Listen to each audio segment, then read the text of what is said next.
Hey, boss. How's it going? Floor 201, please. Thank you. How was your lunch? Good, good. I was too. Speaking of lunch, I have a pitch for you. I have an idea. I have an idea for a new app. Yeah, this is going to make us a killing. So, you ready for this? You know how people don't like cooking or going out and getting food? They have to do one or the other, right? Not anymore. We're going to make an app that is going to allow them to order food to be delivered to their door. Yeah, I know. I know they could just call the restaurant and place their order and have them deliver it. Yes, I know that. I know that. But hear me out. Hear me out. A couple things about that. It's expensive to pay somebody full time to deliver. Yeah, I know. So instead, we're going to be the ones who deliver on the restaurant's behalf. No, we're not going to hire a bunch of employees. We're going to have gig workers. Okay? Yeah. They're going to be hired as contractors. Okay?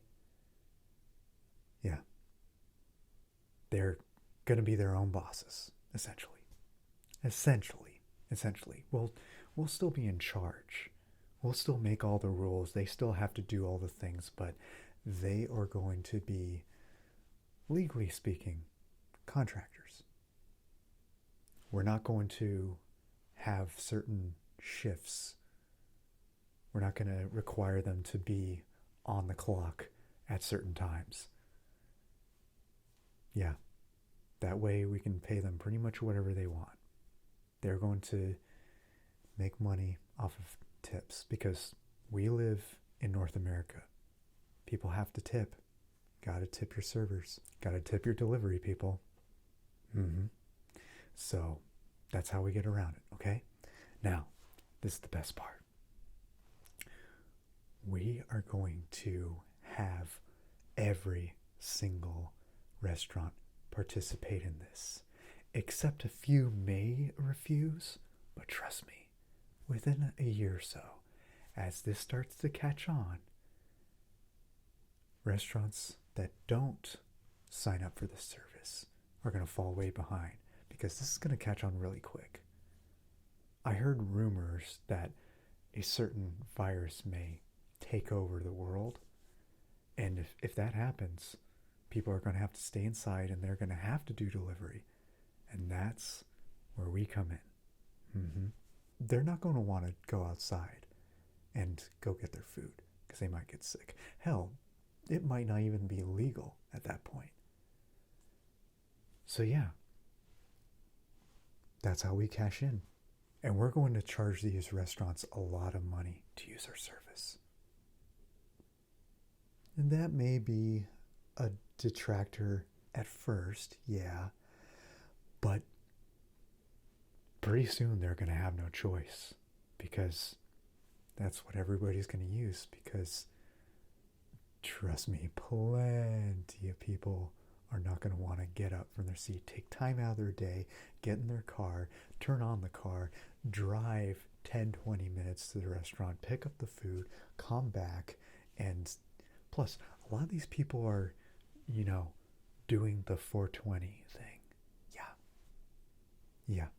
Yeah, no, they are. And when they do, they're going to want to eat a lot. And they should not be driving when they're intoxicated, right? And this is a form of intoxication.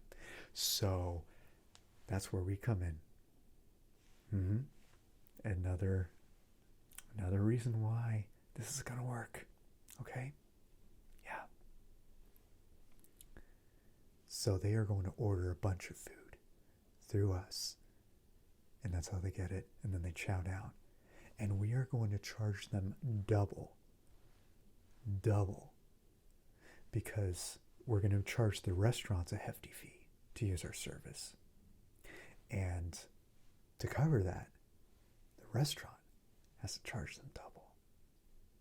When really it's us, but we're forcing the restaurant to do it. Yeah, I know. It's pretty brilliant. I know. I thought of this myself while I was at lunch.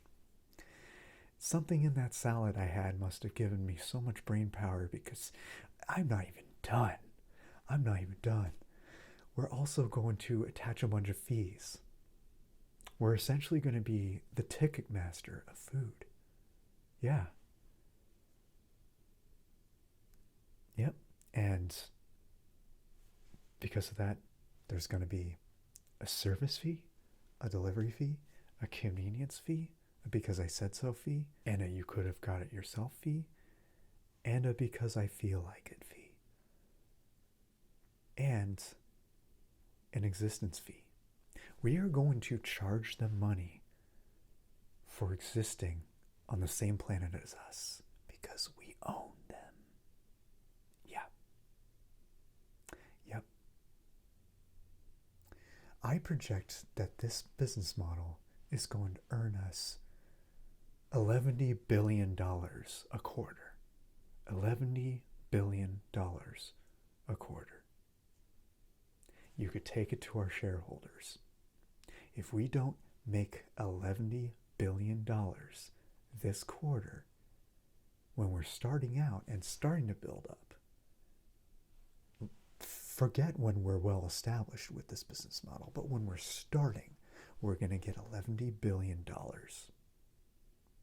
And if we don't get $11 billion, then you let the shareholders know personally that you have fired my ass out to the curb because I am not worthy of your time. If this brilliant idea doesn't generate $11 billion with a T at the end, a TY, 11T billion with a B dollars. All right? Yeah. Lawsuits? Okay, so potential lawsuits. They're because we're not going to have employees, we're going to have contractors. They're going to be independent contractors. Sometimes they will reach into the bags that they're delivering because they're not making enough money on working for us. So they're going to sometimes eat a little bit of the food of the customers in order to survive. And what are we going to do about it? Well, if any lawsuit comes our way, we're just going to say, that's your word against ours. Yeah, it's your word against ours. Because which contractor is going to admit they're doing that? And which contractor is going to document that?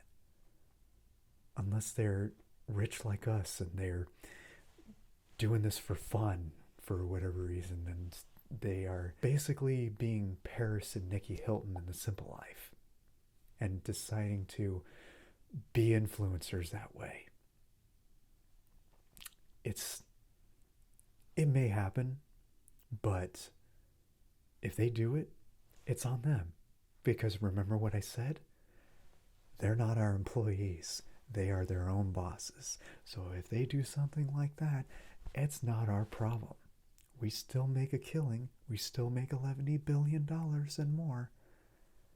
And then they take the legal burden on our behalf. We are completely shielded from absolutely everything. Sure, talk to your legal team about it. I could be wrong. And if I'm wrong, then maybe we'll make $60 billion a quarter. I know that's significantly lower than $11 billion, but it's still billions. And like I said, if that happens, kick my ass out to the curb. I'll be fine. You know that. You know that. Oh, what should we name this? Well, I have a few names in mind, and I was thinking we could actually use all of them. Because this isn't just going to be one app. There's going to be a bunch of different apps, and we're going to run all of them and give people the illusion of choice. We all know that that's how the market works, so we're going to be no different. Mm-hmm. I'm thinking I really love that minigame for Mario Party Desert Dash. So how about DoorDash? Um, StubHub's a good one. So we could do Grubhub. Yeah, I know some people are going to confuse it with another hub. I understand. I understand. But that's okay because people are going to be addicted to this app just like that other hub. Right? Right? Right. And that's how we get the $11 billion, right? Good. What else? Ooh, ooh, ooh. Skip the dishes. Skip the dishes. I like that one. And what about, ooh, another app we can steal a name from? There's Uber. Uber Eats. If we have to give them ownership of it, we will, but we still will get a hefty cut, right? Because we'll be owning it. After all, we own them, right? Right. Because we own everything. We own everything. So we're going to own even more of everything. Mm-hmm. It's brilliant. Car expenses, that's a good point, but I have a good counterpoint. Again, they're independent contractors. Not our problem. We don't have to provide them cars, just like our people down in Uber. They don't provide cars. They don't provide gas. They don't provide insurance. They don't provide car maintenance. They don't provide any of that. We're going to do the same thing, but with food instead of being an independent contractor taxi driver. Mm-hmm. Yeah. Well, this is my floor. Think about all this. Talk to the board. Let me know if you think it's a good idea. And if it is, I'll let my team know and we'll get on it. Thanks, boss. Cheers.